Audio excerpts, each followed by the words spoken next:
All right, let's dive right into this explainer. Today, we're unpacking a totally revolutionary approach to studying, coming straight from the mind of Cal Newport, specifically pulling from his book, How to Become a Straight A Student. Look, if you're drowning in exam season and desperately need a strategy to cut through all that endless generic study advice out there, you are exactly where you need to be. So, what's the actual difference between being just average and being truly excellent? Well, let me tell you this wild anecdote about Tony Robbins learning to play golf. Picture this. He's out there on the course, repeatedly just whacking his ball straight into a lake, getting incredibly frustrated. He actually told his instructor, "Man, I am clearly miles away from being any good at this." But the instructor stopped him dead in his tracks and dropped this massive secret. He wasn't miles off at all. He was literally just 1 or 2 millimeters away from being a great player. And honestly, that story perfectly nails our core philosophy for today. Think about it. Adjusting a golf club face by just a tiny fraction of a millimeter completely changes the trajectory, right? It's the difference between splashing into a lake and landing perfectly on the green.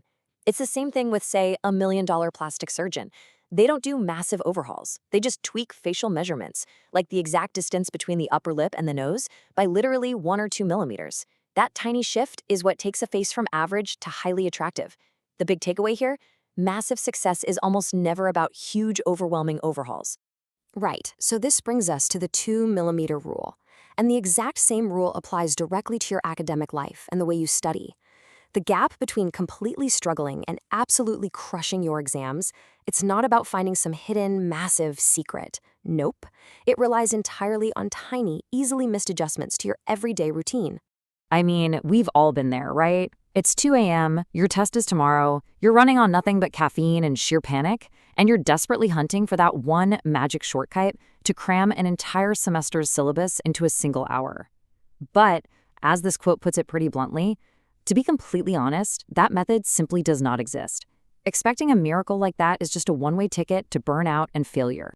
So instead of praying for a miracle, let's look at our roadmap. We're going to focus on 3 highly effective 2 millimeter shifts today. 1, managing your time in just 5 minutes. 2, declaring war on procrastination. And 3, mastering your actual study logistics. All right, shift number 1, manage your time in 5 minutes a day. This first shift directly targets that incredibly overwhelming mental clutter. You know, when you're carrying around all your assignments, deadlines, and tasks just floating around in your head. Research actually shows that keeping everything trapped in your mind causes tremendous anxiety. But here's the 2 millimeter shift. Wake up and immediately do a 5-minute brain dump onto paper. Just 5 minutes. It completely relaxes your brain and gives you this really energetic start to your day. And step 3 is the absolute kicker. Once it's on paper, you sequence your priorities. You decide exactly which subject and even which specific article you're going to tackle first. It is a tiny habit, but it absolutely separates successful students from struggling ones. Moving on to shift number 2, declare war on procrastination. Okay, we all swear we won't put things off, but how do we actually stop doing it? Your first weapon here is the work progress journal. Look, your brain is incredibly sneaky. It loves to feed you these super convincing excuses, like, "Oh, I'm too tired right now," or "I'll totally do it tomorrow when I'm fresh." We hardly ever admit we're just avoiding a boring task. But if you take just 1 single minute, 60 seconds, before bed to log your progress and prioritize the next day's tasks in a notebook or an app, you completely bypass those excuses. Studies show that just by writing it down, you significantly boost your chances of actually getting the work done. Our next tactic in this war against delays is captured perfectly right here. Treat the body like a machine.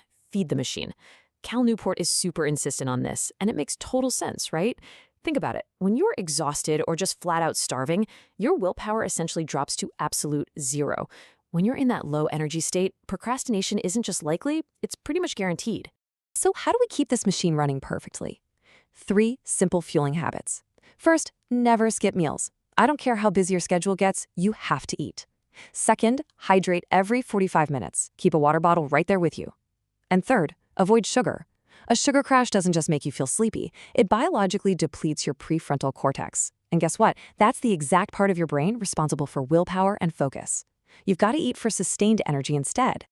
Now, what if you're just absolutely terrified of a really boring or brutal task? Maybe it's organic chemistry or some insanely advanced math. Well, here's a brilliantly effective shift for you. Make an event out of it. Seriously, travel to a distant library or a faraway coffee shop across town, or just an unfamiliar building. By physically going somewhere isolated where you have absolutely no choice but to study, you kind of trap yourself into doing the work. And the magic here is that once you finally start, the momentum naturally builds up and completely crushes your fear of the subject. Which naturally leads us to this next concept: proactively choosing your hard days. See, average students usually just wait for a crisis deadline to force extreme panic upon themselves. Successful students, though, they choose a hard day in advance. If you know those grueling tasks are piling up, designate a Saturday beforehand. Turn off your phone, cut all communication with the outside world, and just deliberately conquer the work. The huge difference here is that you control the pain instead of letting it control you. And finally, shift number 3, study logistics. When, where, and how long. Because let's face it, all the planning in the world means absolutely nothing if your logistics are off. So when should you study? The optimal time is when you're fresh in the morning. Aim to finish the vast majority of your heavy lifting before dinner. Oh, and those random 1-hour gaps you have between classes, ruthlessly utilize those by turning off your phone. Now where? Isolated places only. I'm talking an empty library, a locked hostel room, anywhere that absolutely no one can disturb you. And how long should you go for? Keep your intense study blocks to about 1 to 1.5 hours at a time. Which brings us to this incredibly crucial number right here, 15 to 20. Top performers universally agree on this. After that hour and a half of intense focus, you have to take a strict 15 to 20-minute break. And no, that does not mean just sitting at your desk scrolling on your phone. You have to physically get up, go for a walk, maybe do some light exercise, and completely step away from your study space to let your mind actually reset. So to wrap up the key takeaways from this explainer, achieving straight A's isn't some overnight revolution, and it's certainly not a magical shortcut. It is all about applying these highly focused 2mm behavioral shifts to your daily routine. It's doing that 5-minute morning task dump. It's keeping that 1-minute nightly progress journal. It's properly feeding your body's machine, making a whole event out of your hardest tasks, and strictly adhering to those logistics of time and location. So, knowing that the tiniest adjustment can completely bridge the gap between failure and massive success, which one of these precise shifts are you going to put into action right now? Remember, don't try to overhaul everything all at once. Pick just one 2mm shift, master it, and then ask yourself, what other tiny changes in your life are just waiting to yield massive results? Thanks so much for exploring this material with me today, and I'll catch you on the next explainer.